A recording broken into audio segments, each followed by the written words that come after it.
I shall be telling this with a sigh. Somewhere ages and ages hence, two roads diverged in a wooden eye. I took the one less traveled by, and that has made all of the difference. Good evening out there in podcast land, ladies and gentlemen. This is your host, Dennis Carroll, and this is The Road Less Traveled. Matter of fact, I've been looking for my co-host. Here he is. Let's put him up on the stage, Mr. Gerald Fountain. Hello. I had some flyers printed, and we were doing the milk cartons. I was going to get a search party up for you, sir. The flyers have already been printed. I think I can stop the milk cartons. Oh, okay. That's good. How's it going? Good. I've got my Sherlock Holmes hat on tonight. Oh, there you go. We're going to go investigating some lost civilizations out there tonight, folks. How you been getting along, Mr. Fountain? Been doing good. Oh, good. Been busy? Yeah, trying to stay busy. Down on the farm there. Always something to do, right? That's right. Always. Never run out. Never run out of something to do. That's the way it goes. We got an interesting program ahead of us tonight, folks. This is part 2 of the Lost Civilizations. I feel like I'm on like an edition of In Search of or something. You remember In Search of? Yep. And anyway, you may have to start running some of those on your channel there, Gerald. You know, but I'm going to come on and be your horror host, okay?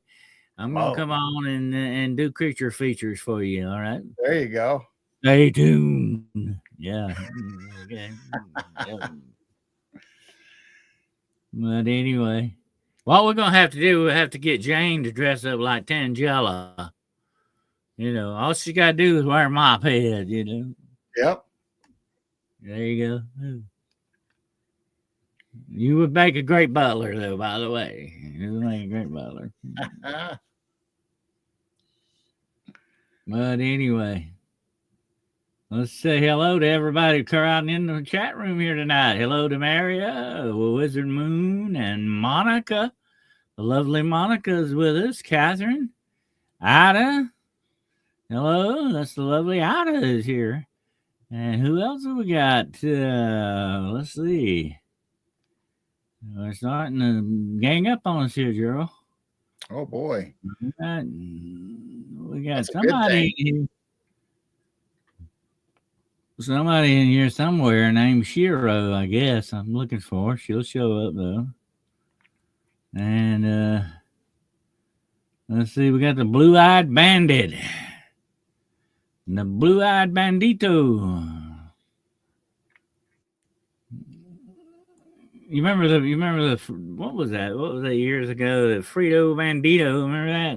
Yep, Frito's commercial, yeah. That was back in the old days. That's before they canceled Aunt Jemima. Hello, Dragonfly. All right, there's Shiro. Hello, Shiro. I knew you were coming. Okay, well, we're going to talk about some interesting stuff tonight we didn't get into the last time, girl.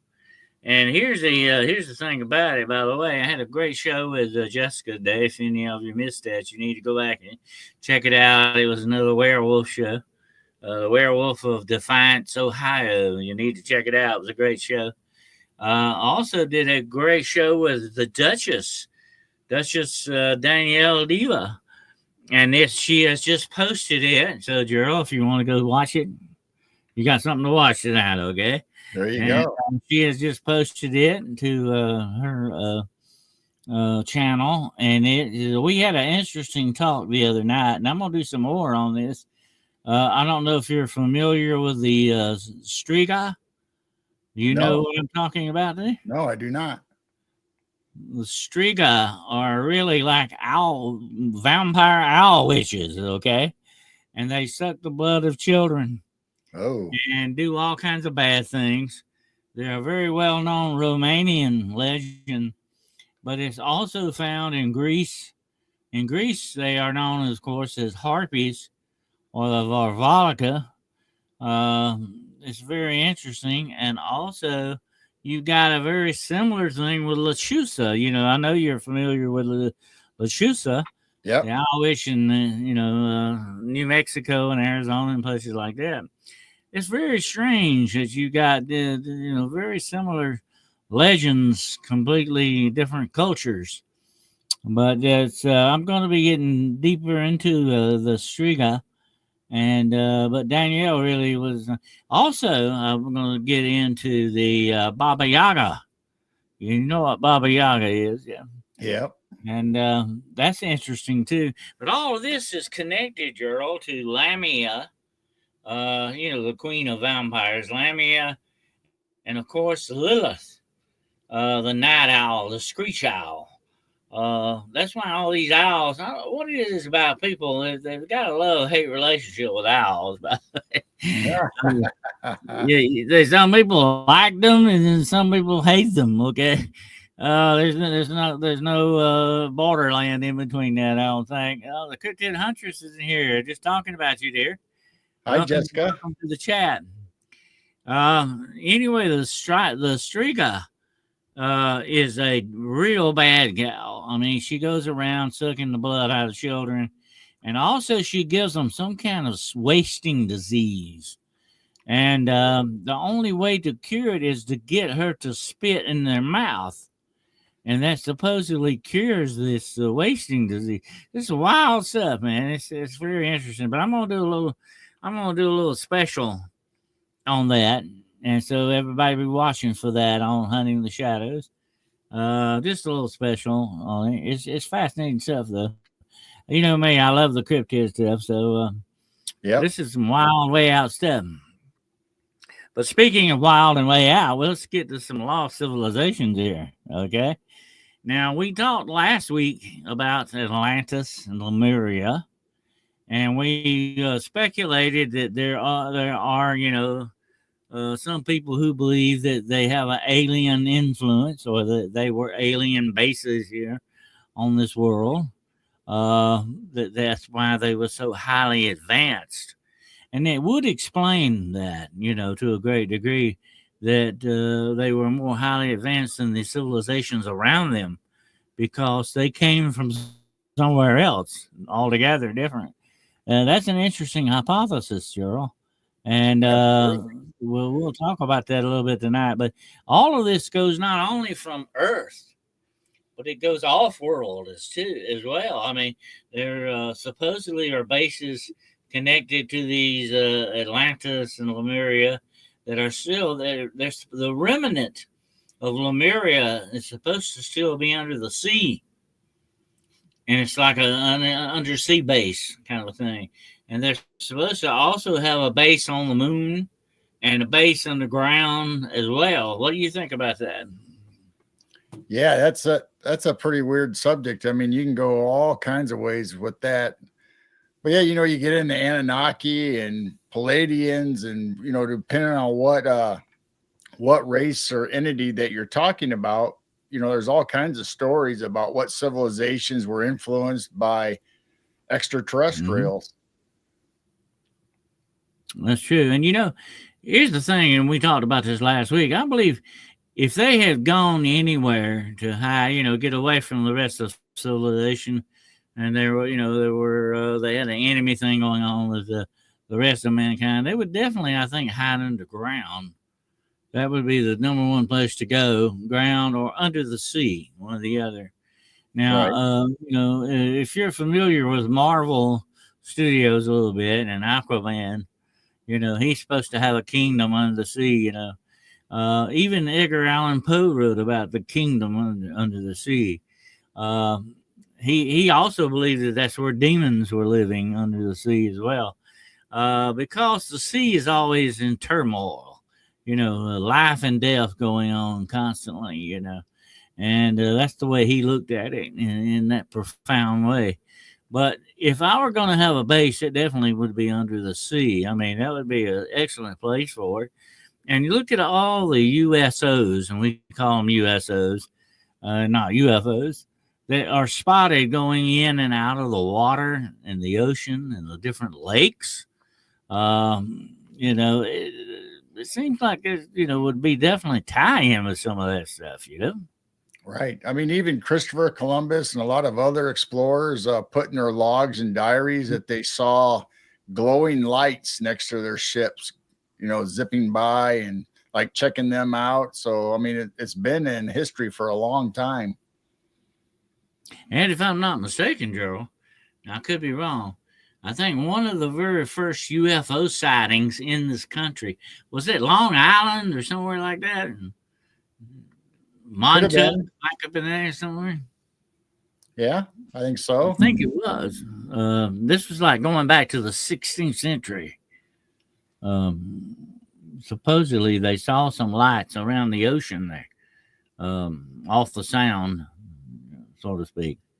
I don't know. We're talking about being in the ocean. Civilizations could live down deep inside. And, I've always thought here I came up with it lately that I'm kind of looking into the, I guess, rabbit hole theory that maybe like the Tartarians and some of these lost civilizations, maybe they got so scientific and so much advanced that they actually raised their vibrations and they're living in another dimension. So we see ruins or old buildings, but maybe they're actually still there living and thriving, but in a different dimension. That's true, and there have been a lot of clues over the years, pointing underground to certain things. And I'm not talking about these secret underground military bases. Of course, that's a lot of that going on too, but we're talking about other civilizations living underneath the ground. And, a lot of these, and I'm not going to get into that tonight, but that's a show for another time. I think we did a show on it one time before about these weird underground sounds that people hear. Yes. Thinking like machinery running and all kinds of stuff like that. And there even used to be theories back in medieval times that what people were hearing were the engines of hell. Hell had to be kept hot. Yeah. And it had engines going, supposedly. And that's what they say they would hear these things. But you have to wonder if maybe some of this stuff might not connected to some type of underground activity like that, Yeah, I mean, if you've ever been to church and listened to a sermon, a lot of times they will say the wailing and gnashing of teeth, but then they also talk about the moans and groans, of Gaia. But so I don't know. It's hard to tell when you can't really pinpoint it or actually see something or physical evidence. You just hear it and it's kind of ghostly and kind of eerie. Mm-hmm.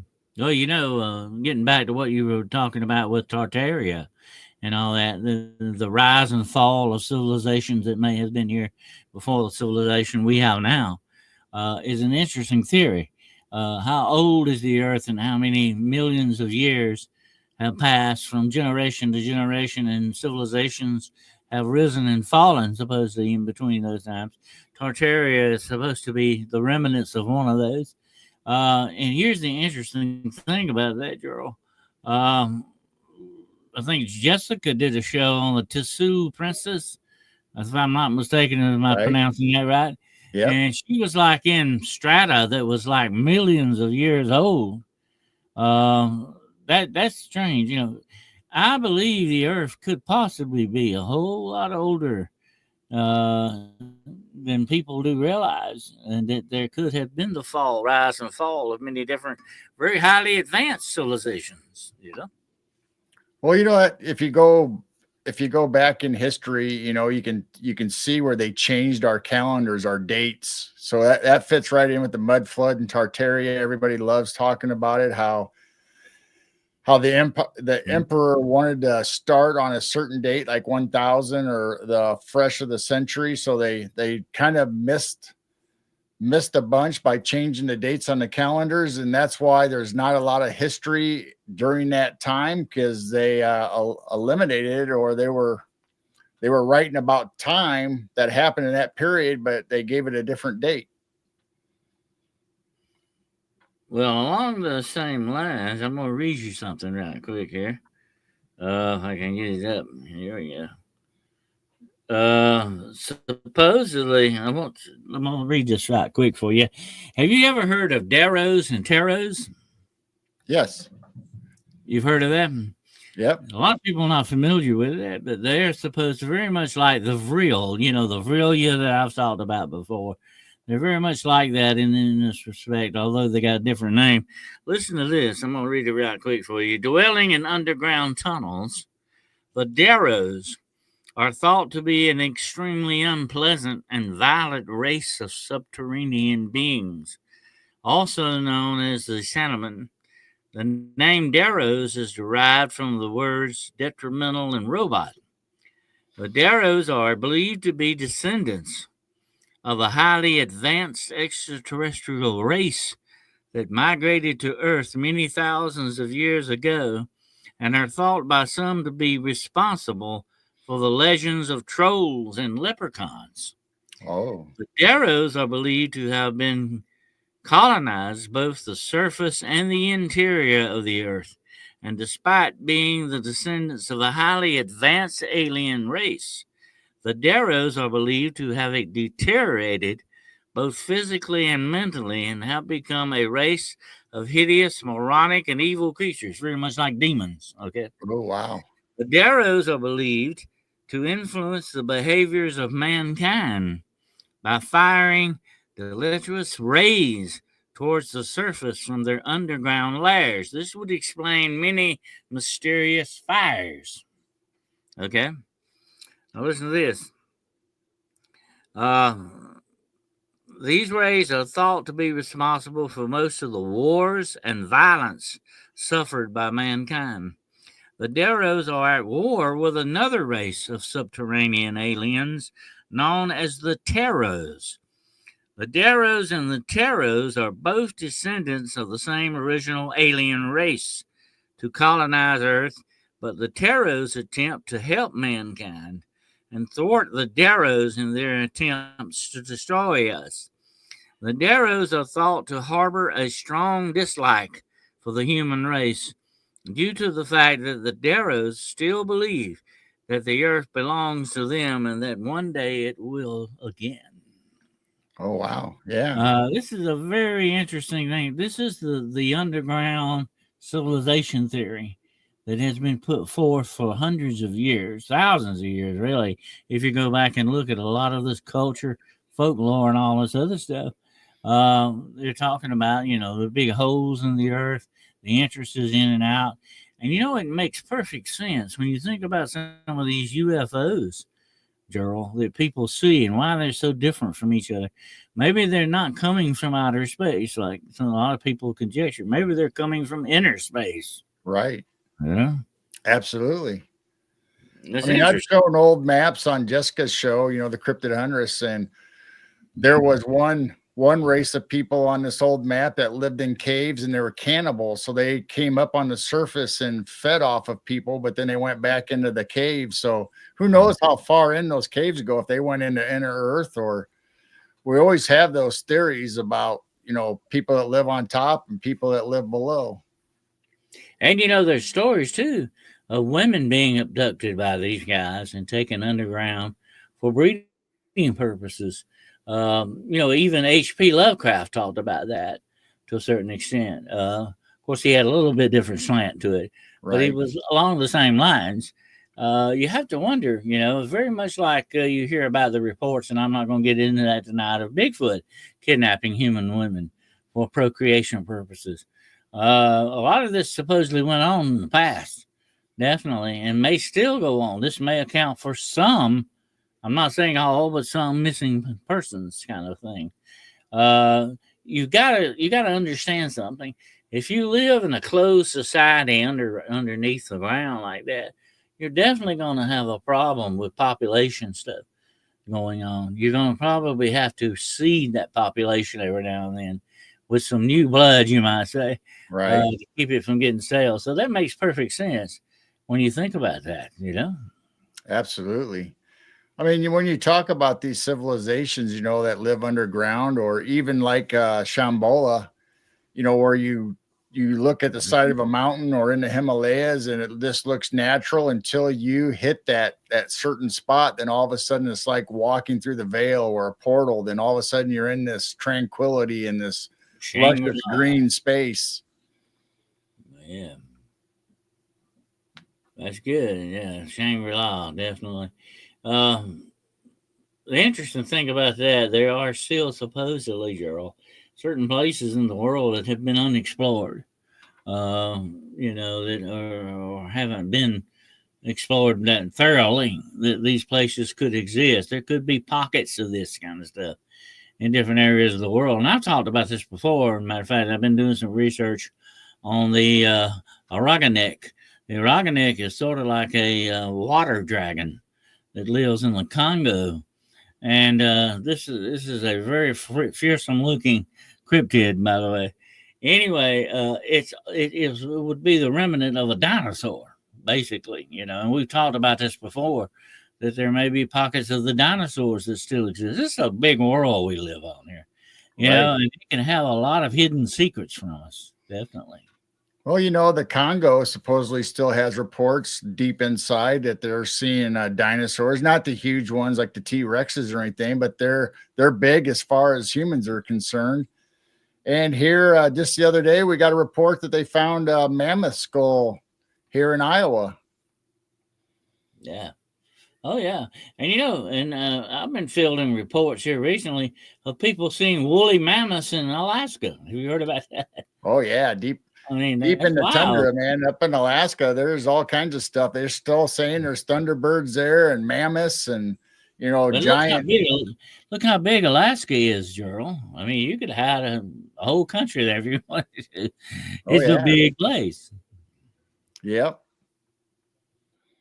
Yeah, and then you have things like the Thunderbird. You have Bigfoot, even Dogman, supposedly in the Anaheim Valley, places like that. You've got some very strange places out there in the world that are vastly unexplored. Yeah, like we've talked about that before. How we were told when we were in school, the biggest lie of all, everything's been explored. We know everything. That's a bunch of bull. There's a whole lot that has not been explored on this planet. Right. I mean, if we're talking about inner Earth and stuff, I mean, we have Mammoth Caves right down here at the south of Illinois towards Tennessee, Kentucky area, where supposedly there was a book written in the 1800s about a guy out exploring and found the entrance to a cave, and inside he was met by an alien being. And there was all kinds of technology and wonderful things down in there. So I have the PDF of that old book, so I've been reading it. Then, of course, you have Admiral Byrd's adventure into Antarctica going inner world. That's true, and to me, it's reasonable to think that there are plenty of places out there where these things can hide. Especially, here's the thing about it, and here's the strange thing about it. If you're not actually looking for a dinosaur, you're not going to probably find it. You know what I'm saying? You need to know a lot of real monster hunters know how to track something, okay? And you need to you understand, like you're tracking a bear, or you're tracking a cougar, or you're tracking a Bigfoot, or whatever the situation is. You got to have your tracking set for that. That's what you got to watch for. And you got to understand what you're looking at. But if you're not looking for something, actively looking for something, you can very well overlook it. You know what I'm saying? Right. Absolutely. It happens. I mean, stuff gets lost over time, even through history. Trails get covered up, caves get closed off, whether on purpose or through earthquakes or whatever. So you never exactly have a pristine place to go investigate. You got to do a little research and a little digging sometimes.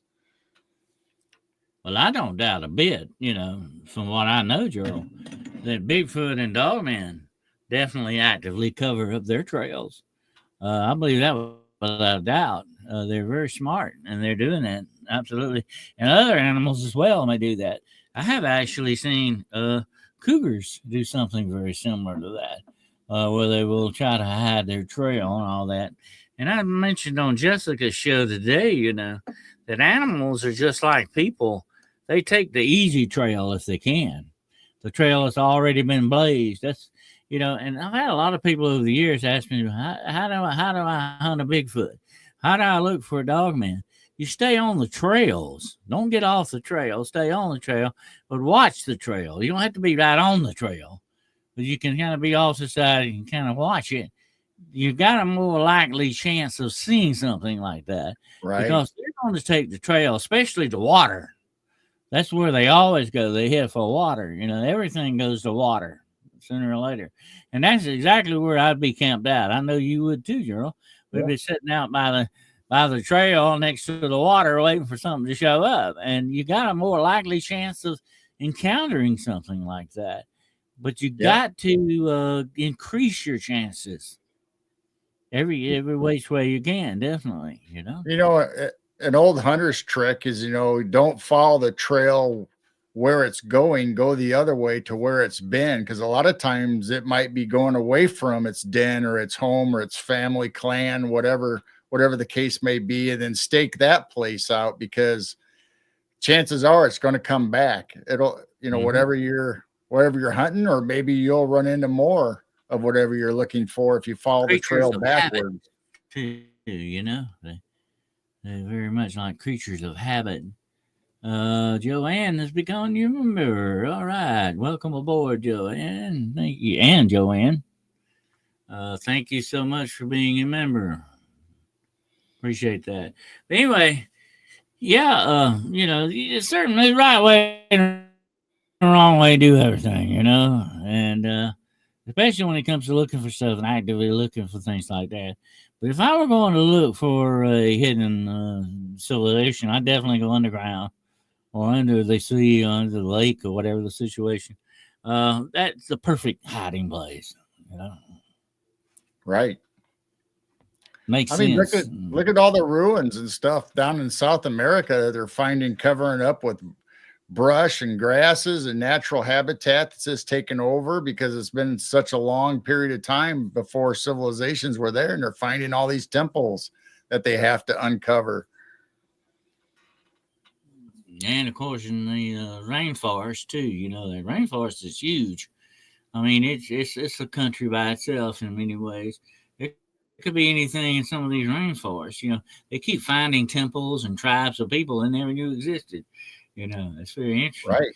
And like I said, of course, the Antarctic is vastly unexplored. So they say. Past that ice wall, who knows what's there? But it's interesting, the fact that it's just supposed to be vastly. Here's one other thing that disturbs me about the Antarctic. They don't allow flyovers much on that. They don't like for people flying over the Antarctic. Why is that? That's interesting. Are they trying to keep something hidden? And that's the one place in the world where all countries get along and agree that they won't bother each other. It's weird. Everywhere else you have problems throughout the world where this nation or whatever doesn't like each other, or they've always been at war. But there at Antarctica, everybody has signed a peace treaty. Yeah, very cooperative about it. And that is very unusual too when you think about it. Absolutely. But getting back to caves, the interesting thing about counting how many caves you've been in, Gerald, I've been in a few. It's a whole nother world when you go down below. It's a whole different experience. I say it's very much like putting on scuba gear and going, diving a Great Barrier Reef or something. you're in a completely different environment altogether, you know? Right. And anything can be down there. I mean, you got pale crawlers, possibility of running into Bigfoot. He supposedly haunts some of the caves. You got all kind of, things that are seen, frogmen and stuff that are seen in caves and all that. Uh, it's another different world completely. But you got to be very careful how you approach it because caving can be very, very dangerous too. You can get in some very bad situations in caves. Absolutely. I mean, just think about it before these cave systems were turned into parks or, under the control of the national parks or state parks. I mean, people were going out there and going in these caves. And just like Mammoth Cave, we are talking about it before, that Mammoth Cave goes so deep, but nowadays you can't go and explore all the way through Mammoth Cave. Well, that's the kind of cave I like, one you can walk into, and not have to crawl and then through crevices and all that to get to it. I like that. I like the idea of just walking into it.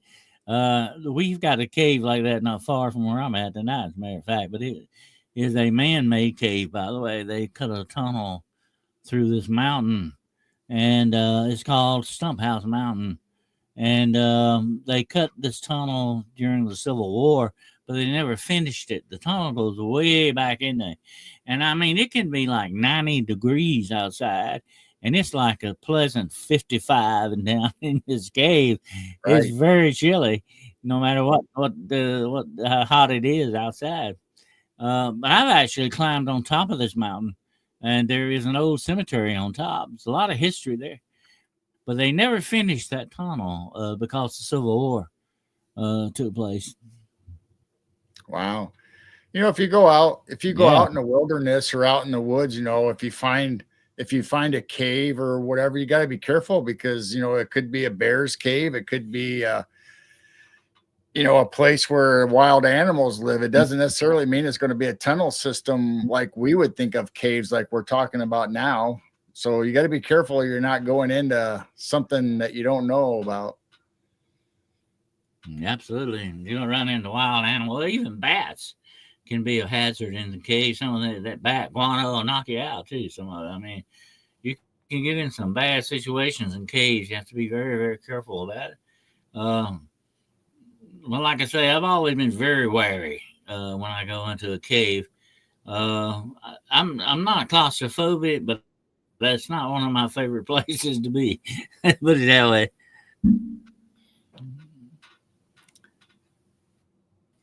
How about you, Gerald? You want to hang out in the cave? I don't mind going in dark places, but I mean, as far as like trying to squeeze in like between the two sides where you see in the movies like Indiana Jones or something, you kind of wonder, okay, am I going to be able to get back out of this? Yeah, as long as you can get out, that's the main thing. But there have been, horror stories of people getting trapped underground in these caves and not being able to make it out alive. That'd be a horrible death, knowing that you can't get out. Some of these people getting into these caves, they can't back out, especially if they've got equipment on. You have to be very, very careful what you're doing because you could unalive yourself very quickly. And of course, you got the chance of running into gas pockets underground and stuff like that. So there's a lot of hazards that you have to, like I say, it's a completely different world,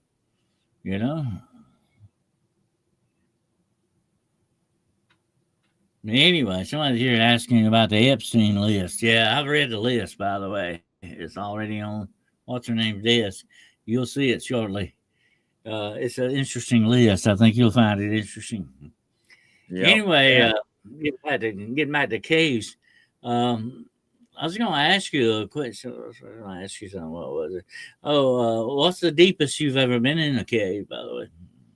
Not very deep. I mean, here around us, you can have some caves that are on a water line, like by Starved Rock on the river. And you got to be careful, it'll fill up on you. And there's a lot of times people get stranded in there. So I don't usually go, or haven't as a kid or growing up, going through the woods. I don't I will go inside and I'll go in so far, but I haven't really explored deep into them. And some of them don't go deep. Like I said, it could be dens for other animals. Well, that's what I like about caves. The one thing about them, you can be squeezing through a little small space, and all of a sudden you come out in a big room. That's interesting. Or there might be a up. second entrance or exit. You always got to walk around that mountain. If it's on a mountainside, there might be an air hole or another way to in and out. Yeah, that's true. Well, what do you think about the Deros and the Teros? That's an interesting story. Do you think they could be the remnants of an alien race that was colonizing this planet? Could be. I mean, there's always talk of good and evil. So, like the story you were just telling, you have the good ones that are trying to help humans or mankind, and the other ones are trying to just take advantage of the resources. So, I mean, that's a age-old tale that we always hear. So, it could be an alien race that either got stranded here or has been here for as long as Earth has been here. Maybe, I don't know. They sound almost as if they have degenerated into being demon-like things. They spiritually have, went bad, you might say. That's an interesting thing, of course. And then you got the good ones, the terrorists. They're trying to help humanity. It's that old war of good and evil kind of thing going on, definitely. Yep. But a lot of this supposedly ties into the Anunnaki and stuff like that from years ago, when supposedly the Earth was being colonized by certain species and civilizations from outside. It's not that far fetched to think they could have left some definite bases here. I think there's a lot of indicators for things like that, like the NASCAR lines. That you see on the plane, the NASCAR plane. Places like that, you have to wonder about, they're like almost symbols. And of course, we've done the crop circle thing before. And that's another interesting aspect. It's almost as if there's some kind of secret symbology going on. Absolutely. The other thing we're talking about is that when you go inside Earth, say civilization right now that we had for whatever reason go and enter Earth to live or to survive something that's happening on the surface, our civilization eventually is going to start changing. I mean, if you're not in sunlight and you're in darkness all the time, your body's going to start changing. You're not getting the oxygen that you're supposed to be getting. You're not getting the sunlight and vitamin D that you're supposed to be getting. So eventually, even if you do continue your race underground, your generations are going to change over time to adapt to your environment. So we might not look the same if we ever come back up on the surface. I remember one of my favorite Saturday Shot Theater movies, The Mole People. Remember that? Yeah, that's a good movie. That was an interesting movie. That dealt with an underground civilization, but they couldn't stand the sunlight. They'd been underground so long, the sunlight would actually kill them, burn them up. Yeah, that was interesting. And you would have some effects like that if you lived underground, definitely. I think your eyesight would develop, in darker areas and stuff like that. And you would definitely be very sensitive to sunlight if you ran into it. Maybe those are the people that are out creeping around at night when there's no light out. Mm-hmm. That could be some of these pale crawlers, that people supposedly see and have encounters with. I feel without doubt they come out of the caves. I think they're cave dwelling type things. Now I don't know there being an underground civilization, but I think that they are definitely things that exist under the ground. Very much like the mole guys that we're talking about in that respect. Right. Pale crawlers are very interesting, but I believe that without doubt, they live in the cave systems. A lot of people have spotted them down there. Yeah.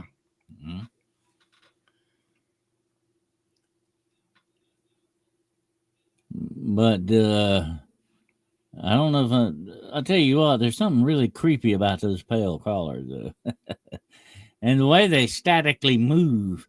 It's almost as if they're moving through time and space, kind of thing. Right. Weird, yeah.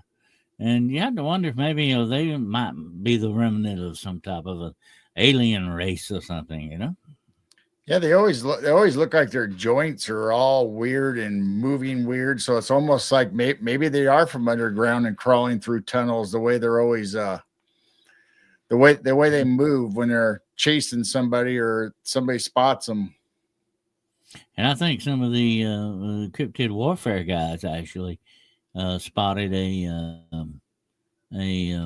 pale crawler, I think, in a cave where they were at, and that was an interesting encounter. You never know what you're going to run into when you go underground. I mean, like I said, whole completely different ball game. And I would be my luck. I'd probably find the bear that's in the cave. That's where I would probably end up with grizzly bear, probably. But you run that risk definitely. And of course, you got other things that live in caves. You got foxes that live in caves, wolves. Wolves have dens in caves. Right. The list goes on and on. You got a lot of animals that live in caves. Absolutely. So there's always, like we said, there's always the natural things that we'd expect to be out in the wilderness or in caves. We got that, but then you also have the paranormal and the woo side of it. It's like, okay, I don't know what's way deep inside this place, but yep, strange stuff going down there. But like I say, and I think that is one of the greatest vast unexplored areas. It could be anything now. You may even have pockets where dinosaurs may still exist under the ground, underneath the earth itself. It's not that far fetched. Very much like H.G. Wells or something, something like along those lines. It wouldn't surprise me. It wouldn't surprise me at all. You got some vast areas in there, and it's vastly unexplored. They don't know what's down there, and they don't even know how it's composed. They think there's like a molten, a sun almost like inside the earth itself that's generating power and everything. Here's one thing I do know without doubt, Gerald, and I don't think you agree with me on this. The earth itself has a power and energy, and it's coming from something. It has to have an origin for it. And this planet that we live on is a living thing, And even when you go underground and in the cave systems and all that, it's still life down there. You know what I'm saying? It's still existence going on. It may be somewhat different than what it is on the surface, but you got cave fish, you got underground seas and oceans down there. The list goes on and on. It could be anything in some of them oceans. Think about it. Yep. I mean, there's all kinds of theories. I mean, some of it is just theories, but some of it has been explored. I mean, I just saw the other day where they found a underwater lake inside of the ocean. So they have like a different type of water. I don't know if it's fresh water inside the ocean, but they could tell it was like a lake down inside of an ocean. So that's kind of some weird stuff. Caleb J was talking about the cannibalistic humanoid underground dwellers. Shut. You remember those guys? Yeah. There's a lot of stories, and I've talked to, I think, Bigfoot Dwarf about this since he's my man out in L.A. there. I've talked to him a lot about it. There are a lot of stories out there about people being abducted, homeless people disappearing off the streets. And supposedly people have seen some of these things coming out of the sewers and some of the sewer tunnels and stuff. And they're not pale crawlers. They're talking more like along the lines of lizard-looking people kind of things. Yeah. That are actually abducting these people and maybe eating them. Very much like the cannibalistic underground human dwellers. Yeah. The inner earth is fascinating. They always talk about people going down into inner earth. That brings up Shangri-La, Shambhala. But when they talk about going into inner earth, they say they have their own ecosystem, you know, where you have wildlife, fauna, you have possible thunderbirds, you have a sunlight, a Journey to moonlight. You have crystals that light up your area. I mean, even inner Earth has crystals that'll be a bioluminescent. I said it'd be very much like Journey to the Center of the Earth kind of thing. Yeah. Yeah. And, you know, an interesting thing about some of that they were using crystals as power sources in some of those areas, supposedly. And the Vril supposedly did that as well. The Vril, and according to legend, there was a large crystal thing in Atlantis that was the thing that sort of channeled their energy and all that. I'm sure you heard about that, Joe. And Yep. when I mean, Atlantis sunk, that supposedly went down with it. that's where the story of Superman came from, in his crystal palace, where his crystal fortress, where he went there and he had crystals that had stored information and powered everything. Well, the thing about that, and it comes from the old time. I know you remember the old time radios with the crystals and all that in them. Yep. You can direct energy with crystals without a doubt. It can be done. I've seen it done with radios and stuff like that. It makes sense when you think about it, you know.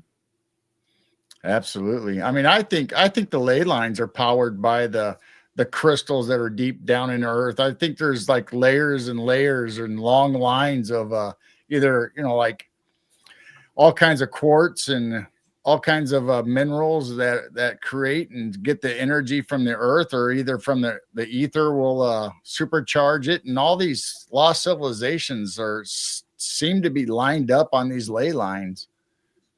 Bahama Mama says we all have great cameras and video capability on our phones. Now, so why no pictures of anything? I tell you why, they're too busy screaming and running. Whenever they see anything, that's all I ever get to see. They can see their feet while they're running. If you're going to get a picture of something, please, even if it's coming after you, try to get a good picture of it, okay? Even if that's the last thing you ever do, get a good shot on this, okay? We need the evidence. That's what I said on Jessica's show today. All of those Bigfoot hunters out there, hurry up and bring us some Bigfoot in. We need vindication here, okay? We need to be vindicated. But don't scream and run. Take a picture. Get a good picture. Get some good video here. I want to see something, okay? I don't want to see a lot of screaming and hollering and running. But I used to teach people, Jerry. I used to take people out and teach them how to paranormally hunt and do stuff, and how to, you know, there's a certain technique that you do use when you video, different than when you take photography. Video, you have to be very careful how you address it, because it's very shaky, and you can lose your focus real easy on it. So you have to be very, very careful how you move with a video camera, whether it's a phone or whatever it is you're using. Do it very carefully and know what you're doing and practice it. That's what you need to do.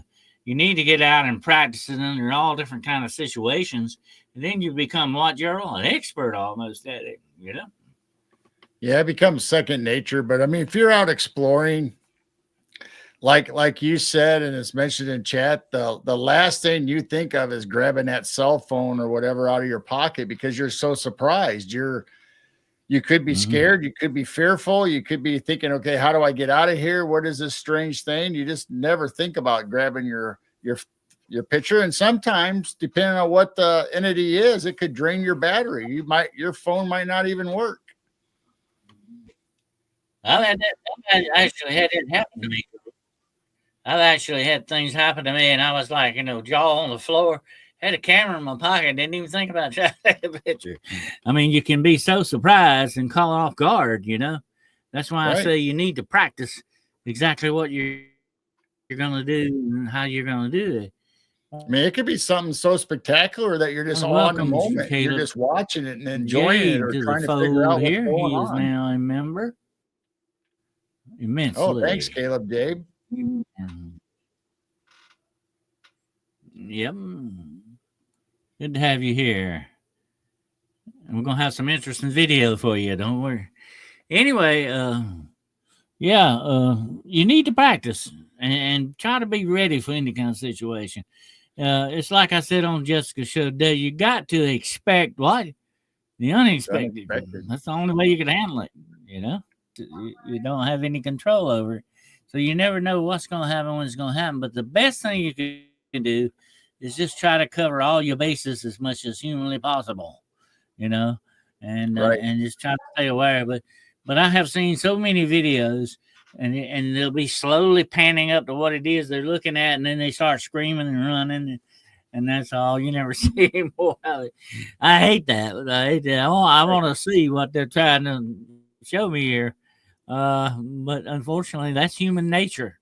You're gonna get scared. You're gonna what? Fight or flight. You know, Yep. mostly flight.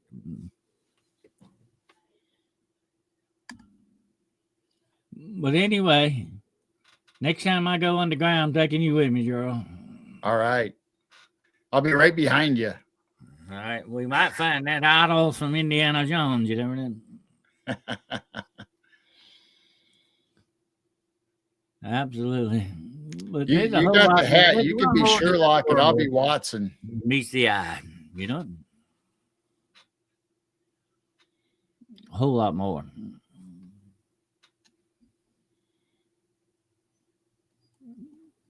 I tell you what's a creepy feeling though. You stand at the end of a tunnel and you can't see anything. Just black in front of you, you know. And you stand there and stand in front of this and you're thinking, hey, there could be anything in that tunnel. Look at me. And I couldn't see it, you know. That's kind of a bad situation when you think about it. It can creep you out.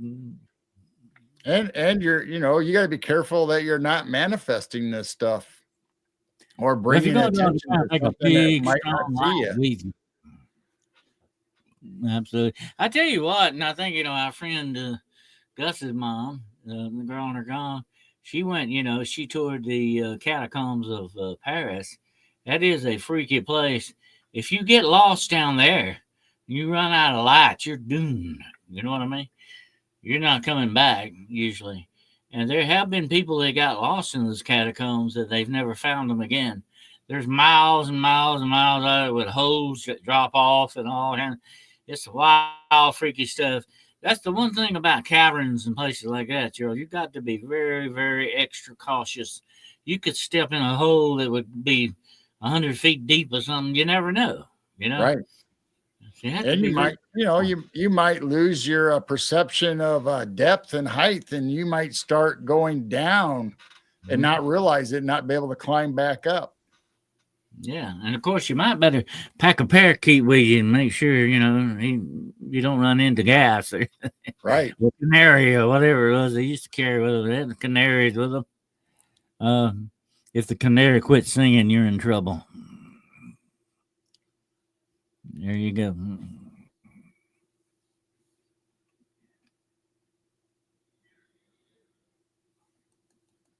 I'm reading some stuff here. Let's see what we got. Anyway, yeah, what do you think about the off-world stuff? That's interesting too. That there may still be connections with off-world bases and all that on Saturn, the Moon, different places like that. It's interesting to think about too, and that of course the secret space program, right, may be directly tied into a lot of that, and they know a lot about Atlantis and Lemuria and all that still exists on this world. That's an interesting hypothesis to think about too. Stuff of science fiction, but is it real or is it what? But that secret space program is fascinating to me. Very interesting. What do you think about it, Gerald? Yeah, I mean, there's always been theories and speculation of people having memories come back of being off world, whether they were in our future and we had to escape Earth for some reason and colonize somewhere else. Then you have time travel supposedly come back and tell us all about it. And, the funny thing is, though, there's also theories that civilizations from other worlds came to Earth to colonize and were a result of that. It's true, Ed Trip says he watched a really good B movie about the catacombs. You had to face all your fears and go to hell basically to get out. I think I remember watching that movie too. I can't think of the name of it, but I think I remember watching that. It's freaky. But like I say, you better be carrying a whole lot of batteries with you and extra lights because if you run out of light, you're in complete darkness. There's no way you're going to navigate. And they actually have found a video camera down there where they see that this guy's talking on the camera. Said, "Oh God, I'm running out of light. I'm running out of battery. My battery's going." And he's walking through the catacombs, and all of a sudden he throws the camera down, screams, and runs off down through the cavern. And they supposedly never found this guy. He Wow. supposedly died down there somewhere. Um, but all they found was the video camera. There's lots of reports where people's electronics or flashlights all of a sudden they get into the catacombs and they don't work anymore. Then when they get done being through the catacombs, all of a sudden their phone or their flashlight starts working. So what's That would going be a down in the bad middle? situation. Be a bad situation to get in a place like that. I'm gonna tell you what, you've experienced this too, I know. But I have been out in the woods on a dark night with no starlight, no moon, or nothing. You don't know what real darkness is, my friends. Till you get out in a place like that, you can't even see your hand in front of your face. Right. I mean, you can hold it right up in front of you, you can't even see your fingers. Okay, Yep. that's real dark, and that can be very debilitating to you. It can throw you off immensely, especially if you're in a place like a cavern or a catacomb or something. You're gonna have a bad problem. Yeah. You don't know whether you turned left or right after a while. You lose all sensations and all your Mhm. bearings. I mean, just like Caleb J was talking about spelunking. I mean, once you go down in the water and into these tunnels and these deep caverns and you're exploring, I mean, There's you one you guy. you can lose all sensation of time. You don't know how long necessarily you've been on there unless you have the gauges for your oxygen tank and all kinds of stuff. And you can get some tight squeezes in the spelunking. There's one guy that Daryl. He went down in the cave. He said he's gonna play it smart. He took chalk, and was gonna mark his way down through there. And halfway through it, somebody had made a terrible discovery. Somebody else had also chalk marked that place. So he didn't know whose mark it was and what it was. He was in a bad situation. Luckily, he got out of it. But that shows you that you can lay the best plans, and sometimes they don't go the way you expect them to. Um, I've often said if I were going to do that, I'd probably run a string all the way down through there and pray the string don't break. You know, Right. Yep. You better mark your trails and mark stuff. I mean, that's what spelunking is. They have hmm their rope or their well, you line. have to mark. You have to mark your trail, or you never would find your way back. Because everything in a cave, especially in a cave in the dark and all that, it's gonna look alike. It's gonna look the same. I mean, even walking through the forest at night or whatever, you can get lost. And the forest, sometimes it's so thick it doesn't let very much light out. Even if the moon's out, it doesn't let very much light in there. And things start looking similar. Like, okay, I just walked past this. I know this is where I've been. Well, there's a Well, lot of duplicate Earth, Mother Nature duplicates itself. There's a lot of similarities. that's exactly what I tell people, Joel. They come to me and say, I want to go hunt Bigfoot. I want to walk around in the woods at night and look for Bigfoot. I said, well, good luck with that. You go, probably all you're going to find is a barbed wire fence or something. What you need to do is you need to, stake a place out. That's the smart way to do it. Just like you deer hunt, you Bigfoot hunt the same way. Now you can walk around and look for signs in daylight, like footprints and stuff like that. I'm not talking about that. I'm talking about actively hunting this thing. You don't do that. That's not a smart idea to go tramping through the woods at night with a flashlight. By the way, that scared Bigfoot off 10 miles away. He knows you're there. There's Right. not going to be any surprise to factor in it. So it's really stupid to do it that way. Uh, I tell people don't do that. That's dangerous walking around out there in the woods at night. I mean, you step on snakes, you can do anything. fall in a pit. There's whales, old whales out there and stuff like that in a lot of these old homestead places. You better be very careful what you're doing. Wandering around at night, you're not going to find Bigfoot. You're only going to find a bunch of trouble if you're not careful. Absolutely. And, and if you go out there by yourself, you're taking a big risk. What if you just inadvertently just fall down a side of a hill, or if the earth breaks away and you go down inside of a cavern? I mean, you're on your own. That's absolutely true. Yep. Smart way and the wrong way to do it, and it's always a good idea. I always say you never want your investigation, whatever it is, ending up in the ER. Absolutely. Bad place for the end.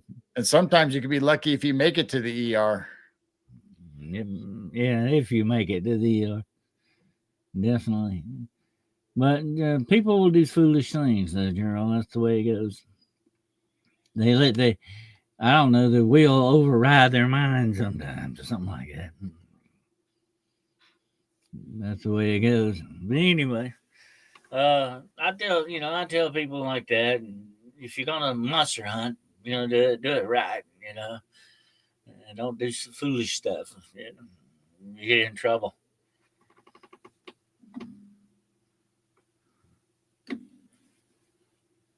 But this has been interesting. The lost civilizations. You think we're gonna find any more?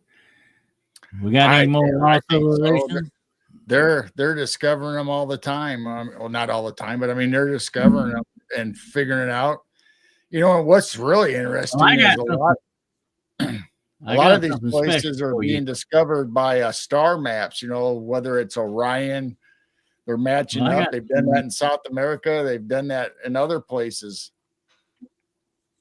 I got something special for you, Gerald. One of my favorite lost civilizations. Here it is. I'm going to show it to you. It's one of my favorite legends. Vibrational.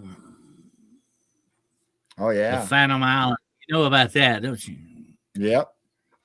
Here's the map of it, supposedly.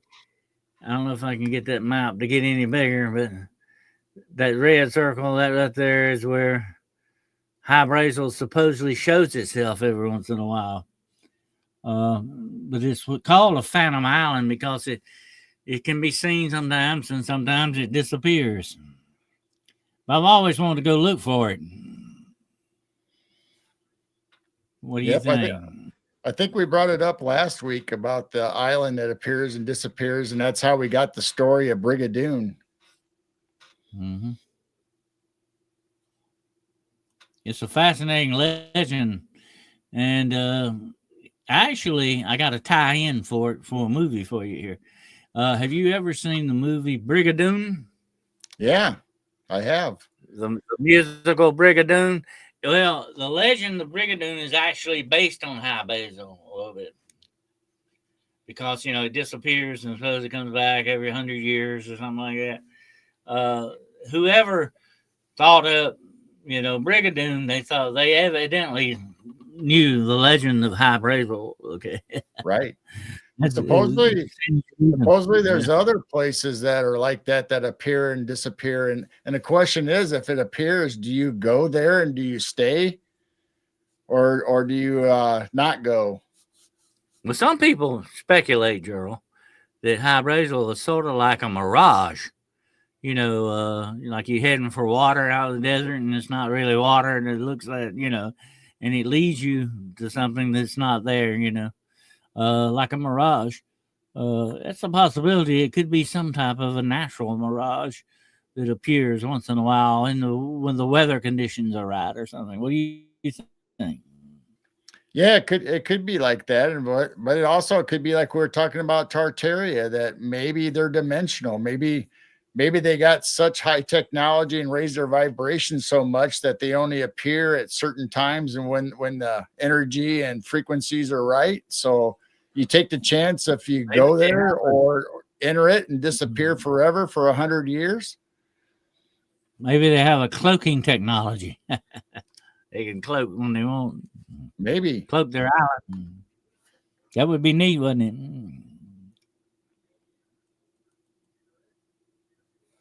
John Nesbitt, yeah.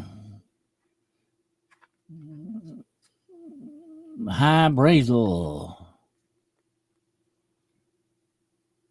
So would you, if something appeared like that, Dennis, would you go explore it and take the chance that you might not come back out of it? Might disappear for 100 years, come back. That would be freaky. Well, according to legend, High Basil is supposed to be a fairy island. And if you ever fall in with the Fae, time moves differently for them. You can stay 100 years, one day with them, and 100 years will have passed where you left. Right. Supposedly, you got a big time thing going on with that. And that's very strange too. So if you went to High Brazel, you might not come back in the same century. Might be a different century altogether.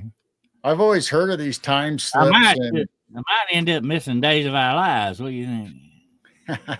I've always heard of these stories of time slips where hotels all of a sudden show up in places that haven't been there for 100 years, or towns show up, and it's like I always wonder, would I take the chance and go there and explore and possibly disappear again with the town? I don't know. That's a good question. Well, there are definitely places that happens, Dero. I have actually experienced that a little bit.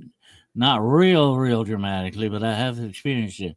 I think that there are certain conditions that have to be met for these things to happen. You got to be in the right place at the right time, or maybe it's the wrong place at the wrong time, whatever the situation is. But I think it's sort of like, we've talked about this before. The veil thins in some places, and things happen, and I mentioned that today on the show that I did with Jessica about, some of these places that have a dark spiritual stain to them. You have to be very careful when you go in some of these places. Bad things can happen, weird things can happen. And I'm not talking about just time and space distortion, but it can do things to your mind sometimes and cause you to have hallucinations and all kinds of weird stuff. You have to be very, very, very careful how you approach some of these haunted areas, because something is definitely going on with them out of a space and time conflicts of some sort. There's some weird stuff going on. But here's what bothers me about some of this stuff, Gerald, and I think you'll agree with me. You've got a high probability of perhaps even disappearing and never being seen again. Right. Absolutely.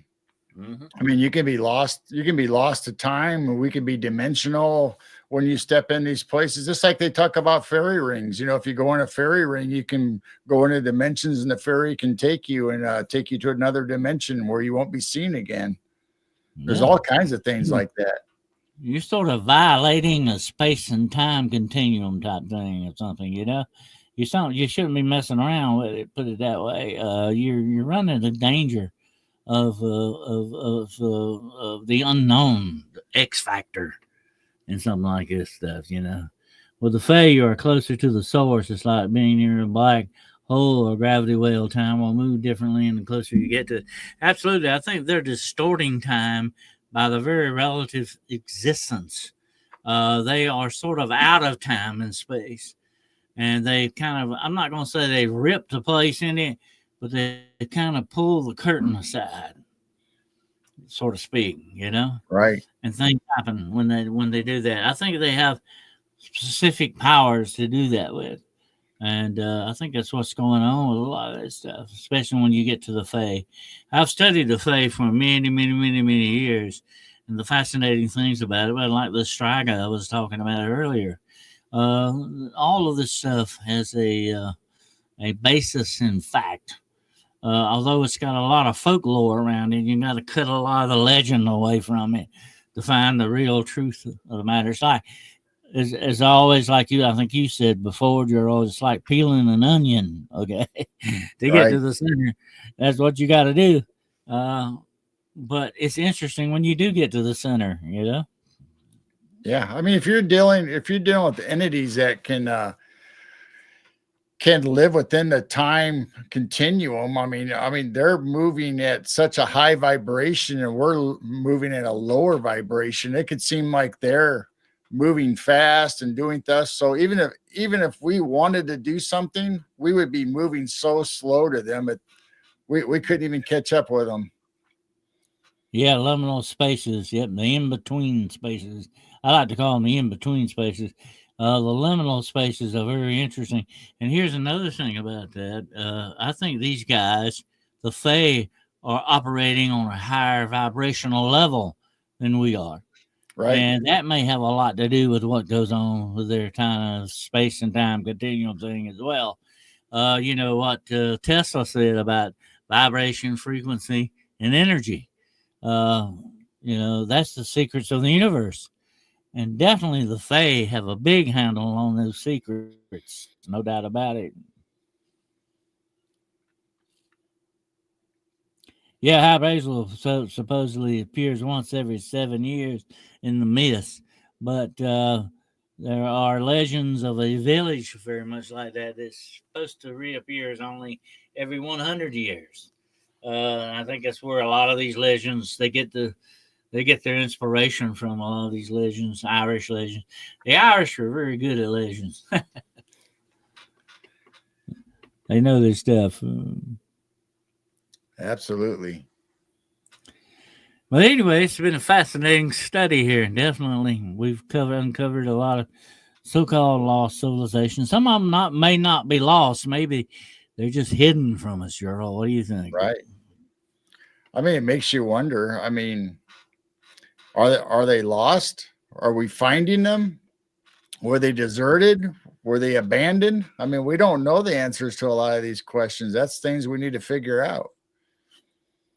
Or does a remnant still remain like Tartaria? You know, Absolutely. I love Tartaria. That's one of have my to wonder. favorite subjects. Mhm. You have to wonder, definitely. A lot going on in this world. Well, that's why we need to question everything and look at things that are. Why I always tell people, Gerald, and of course you do the same thing too. You know, investigate. That's what it takes. Right. Investigate. Look into it. See for yourself. Don't take our word for it. Have, Uh, go check it out. You've got the libraries of the world on the right. internet. Have Go you ever for it. noticed, Dennis, on all these old buildings that it says founded? It doesn't say built, it says founded. So were they found? Were they repurposed? Oh yeah. And here's another thing, Gerald, about those buildings. Okay, and I want to mention this. The weird thing about them, how come? Why are they more bigger on the inside than they are on the outside? Right. It's like they're Absolutely. existing in different dimensions. You know what I'm saying? Right. I mean, there's talk about that in UFOs that they say it's this little tiny spaceship and they get inside and it's like football stadium size inside. It's like, how is that possible? How do you wrap your mind around that? Well, when I was a kid, I developed a story, a science fiction story about an alien who is really the guardian of Earth, and he lives in a house, but the house is not really a house; it's a spaceship. Okay, and it's bigger on the inside than it is on the outside.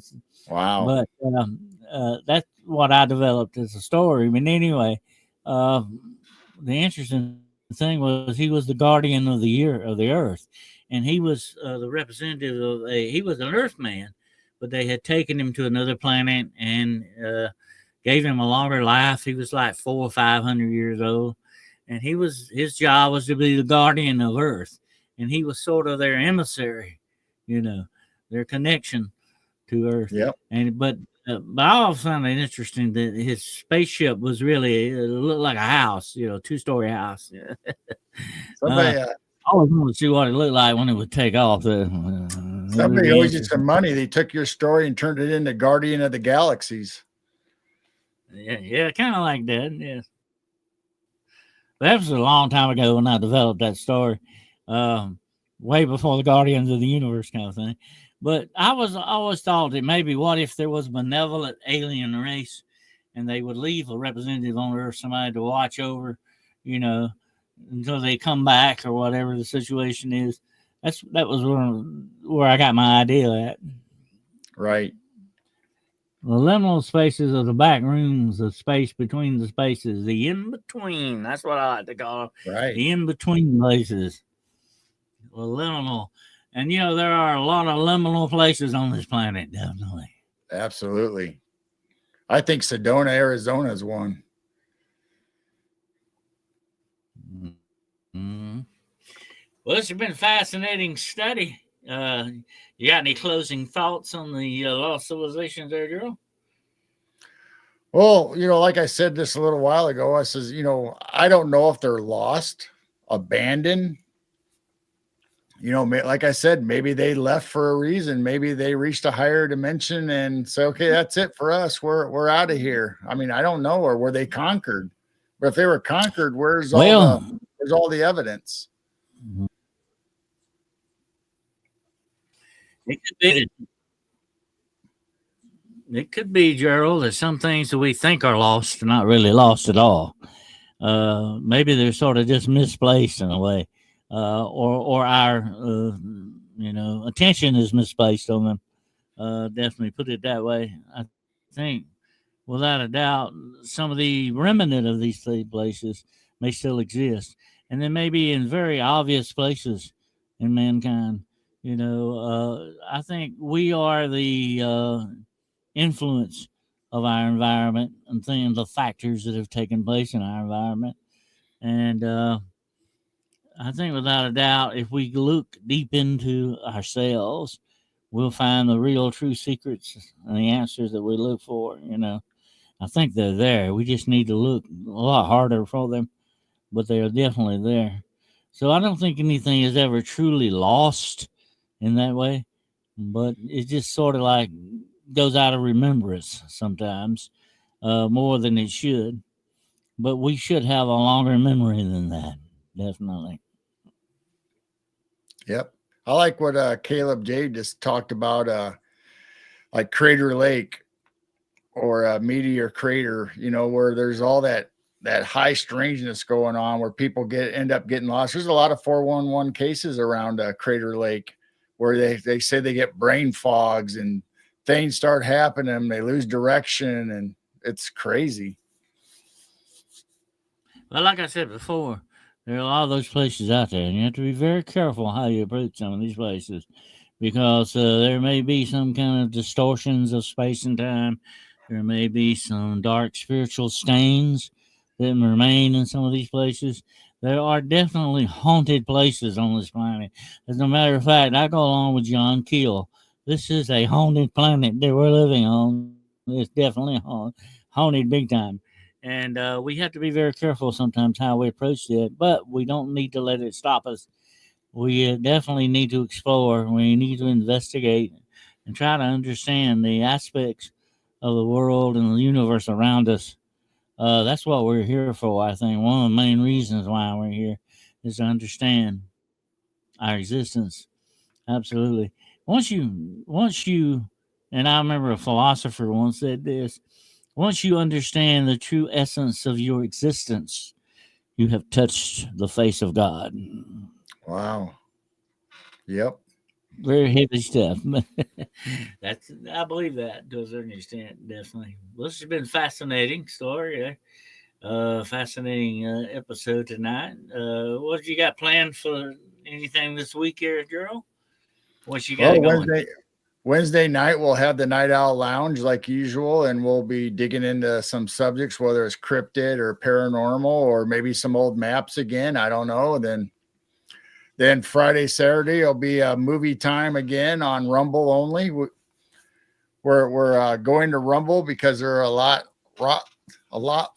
relaxed on their stuff. Watch those monster movies and stay tuned. That's right. Yep. I hear you. Well, yeah, definitely. I like it. I tell you what I like when you do the stories on maps. Maps are fascinating subject. All the old ancient maps and some of the maps that people have tried to hide over the years and all this other stuff. That's fascinating subject. Absolutely. Maybe we'll do a show on maps one night. Yeah, we could do that. I love maps. I like maps. I've always had a thing about maps. I don't know why. I'm always looking for that pirate treasure map with a big X on it, you know. Big X, that's right. Remember that one? Yeah. But anyway, yeah. Caleb said that's where they landed after the Great War. There was a lot of places, I'm afraid, Caleb, that they landed in the war on heaven. They landed in a lot of places on this planet, unfortunately. And they're still with us, definitely. Tune in. I'll be talking some more about that in the future, definitely. But I want to thank everybody in the chat tonight for being here. Everybody that got some memberships. Good to have you aboard here. It's time to buckle down and get in the Shadow Hunt Club, right? That's right. See what we find. You never know. And welcome aboard, and we will definitely be getting you some new videos to watch and some things to peruse and all that. But I want to appreciate, history and old maps. Yeah, that's a good one, Shiro. Yep. Anyway, I want to thank everybody for being here tonight. It's been fascinating. The lost civilizations. I think we found a few of them, definitely. And anything else you want to say, Gerald, before we close it out? Also look for us on Sunday, our normal time for Piercing the Veil. So we're looking forward to that, and we might be talking about Tartaria this Sunday. Oh yeah, okay. Well, let's check that out. Definitely mark that down on the calendar. Okay, absolutely. And also, I will be posting the update to the Duchess Danielle Diva's program about the Striga, and the Striga